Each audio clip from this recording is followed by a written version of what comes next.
Hello, everybody. Today we're going to be talking about sleep, and more specifically, we're going to be talking about REM sleep, rapid eye movement sleep. Dubbed that way because a scientist observed that when we're in this stage of sleep, our eyes will dart back and forth. I mean, not open, eyes closed, but you know what I mean. REM sleep is the counterpart of non REM sleep, which is the other stage that our body goes through within a sleep cycle. What is a sleep cycle? A sleep cycle can last anywhere from 75 to 90 minutes, and we go through several of them through a night of sleep. Within each sleep cycle, our bodies are going to go through both stages of sleep, non REM and REM.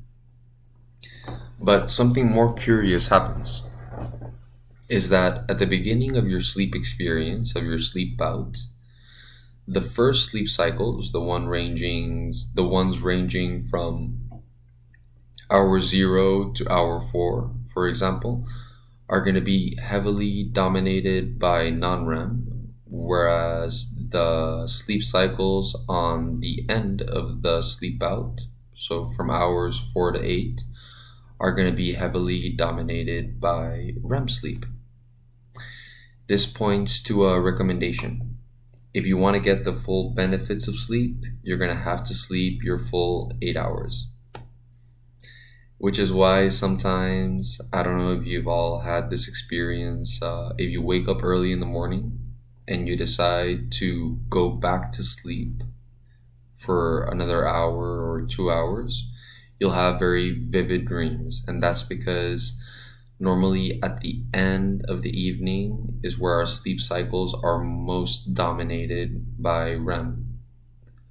So in our popular culture, we normally sacrifice the last couple hours of sleep to get to work or to do other things that we have to do, but we're also preventing our bodies from getting those benefits from REM sleep, which, as we'll see, are very, very important. One still has to wake up early to go to work. That's an inevitability of life. I would say just simply scale back your going to sleep time, and hopefully through this little nugget of information that I'm putting out there, you'll find the motivation and inspiration to prioritize that, hopefully. So, we talked a little bit about sleep architecture, which is the composition of sleep cycles. Let's touch on very briefly on the benefits of non-REM. So, non-REM basically aids in physical processes, so muscle reparation, bone reparation, the strengthening of the immune system, and there's recent evidence that suggests that non-REM is also a major player when it comes to the translation of short-term memories into long-term memories through a mechanism that's just been discovered quite recently called sleep spindles. But we're not going to get into that. It's very interesting. If you want more information, please read Matt Walker's book on why we sleep. But today we're going to be talking about REM sleep. So REM sleep is heavily associated with dreaming. And yes, dreams do occur during REM sleep. But REM sleep is not entirely dreams. So one can be in REM sleep without dreaming, but one cannot dream without being in REM sleep. Does that make sense? If not, rewind it and hear it again. So, REM sleep. Before I get into the functions, which I've just limited to 2 of them so they can be a little bit more understandable, I want to talk about the brain areas that are most active during REM sleep, some of which are even more active during this stage of sleep than during waking hours, which for me just seems insane. But anyways, it's just really cool. So you have the early sensory cortices, which are parts of our brain that are in charge of integrating and representing different stimuli from the senses, from sight, from hearing, tact. That's why during dreams we have the experience of seeing, hearing, and feeling, and even smelling. We have the motor cortex that's also extremely active, which is in charge of limb movement. But obviously, we're not enacting our dreams physically while we're sleeping. And that's because there's another separate mechanism that only occurs during REM sleep that paralyzes the body.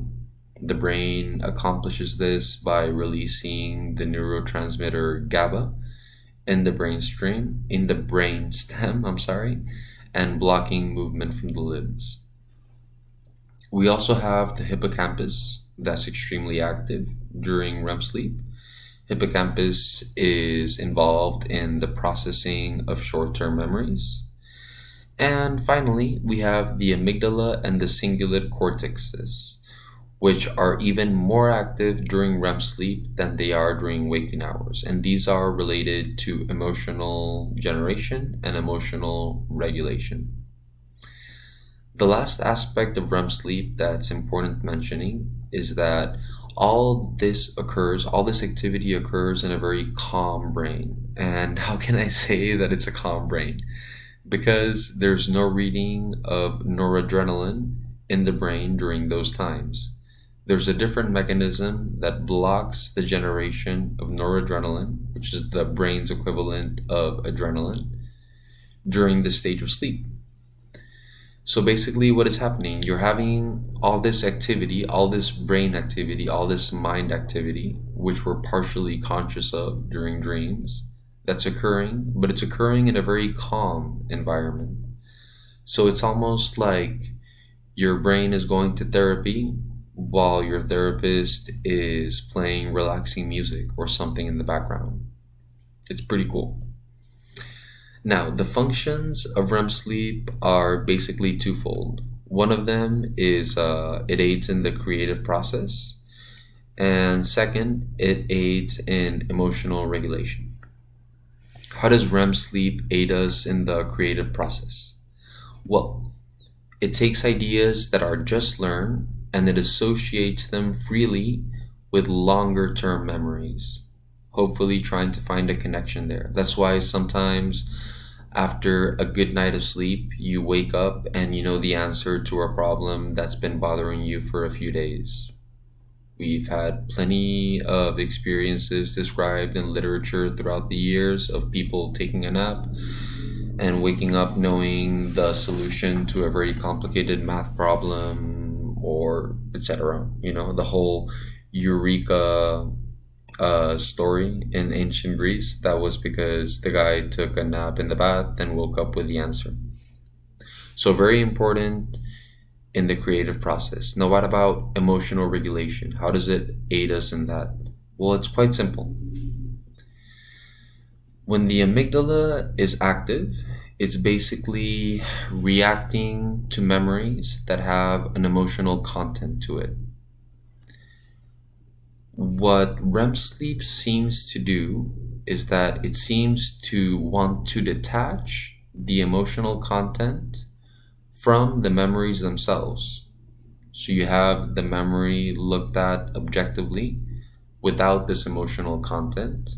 And once the memory is in this form, it can more easily be integrated into our autobiographical narrative, you know, the story of our lives. How can we know this for sure? I would have to have the research in front of me to be able to talk about it. But basically, one of the areas that's extremely activated during brain functioning during REM sleep is the basolateral amygdala, which is kind of an area adjacent to the amygdala that contains memories with a high threat emotional content. Now, when memories have a high emotional content, they can't be integrated into our story. And why would we want them integrated to our story? Once a memory forms part of ourselves and is looked at objectively, one can extract knowledge from that memory or that experience and use that knowledge to improve their current life. So, our brains during REM sleep are trying to make memories objective so they can be integrated into our autobiographical narrative. And they're trying to make associations between new ideas learned and old ideas already permeated in our long term memory banks. Now, this is really important. This only happens during REM sleep. Also, non REM sleep has some extraordinarily important benefits, but both of these functions are necessary in order to sustain life. And that's why it's so important that we prioritize sleep. And hopefully, in the next few days or the next few weeks, I'll put a video on different tips on how to promote sleep, stay asleep, and wake up feeling refreshed and ready to go.